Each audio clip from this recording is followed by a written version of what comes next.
বীর মুক্তিযোদ্ধাদের ডিসেম্বর মাসের ভাতার একটি সুখবর নিয়ে চলে আসলাম আপনাদের মাঝে। তো যারা এখনও আমাদের ইউটিউব চ্যানেলটি সাবস্ক্রাইব করেনি, মুক্তিযোদ্ধা বিষয়ক নতুন নতুন তথ্যের জন্য অবশ্যই আমাদের ইউটিউব চ্যানেলটি সাবস্ক্রাইব করে আমাদের সাথে থাকবেন। অনেকেই আমাদের কাছে প্রশ্ন করেছেন যে 2023 সালে ডিসেম্বর মাসের বীর মুক্তিযোদ্ধাদের ভাতা কেন এখনও দেওয়া হচ্ছে না।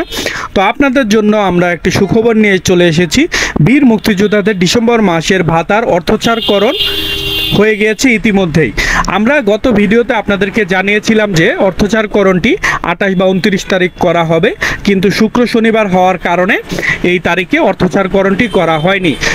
আজকে বীর মুক্তিযোদ্ধাদের ডিসেম্বর মাসের ভাতার অর্থচারকরণ করা হয়ে গিয়েছে, যা মন্ত্রণালয় থেকে স্বাক্ষরিত হয়ে একটি প্রজ্ঞাপন জারি করা হয়েছে এবং সোনালী ব্যাংকের কাছে এই প্রজ্ঞাপনটি ইতিমধ্যে পৌঁছে দেওয়া হয়ে যাবে।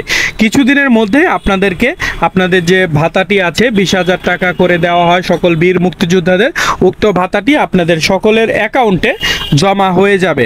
তো অ্যাকাউন্টে টাকাটি জমা হওয়ার সাথে সাথেই আপনারা সোনালী ব্যাংকের মাধ্যমে আপনাদের নিকটবর্তী যে ব্যাংক আছে সেখান থেকে আপনারা এই টাকাটি তুলতে পারবেন। এছাড়া যদি আপনাদের মনে হয় যে ব্যাংকের টাকাটি আপনারা পরে তুলবেন, সেটাও করতে পারবেন, ব্যাংকে সংরক্ষিত আপনারা চাইলে রাখতে পারবেন।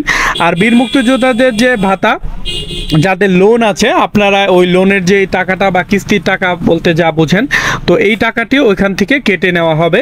যে হারে অনেকের 8,000 টাকা কাটে, অনেকের 10,000 টাকা কাটে, তো সমহারে কেটে নেওয়া হবে। এবং বীর মুক্তিযোদ্ধাদের বীর নিবাস যে প্রকল্প চালু আছে, তো সেখানে অনেকেই আবেদন করতে চাচ্ছেন।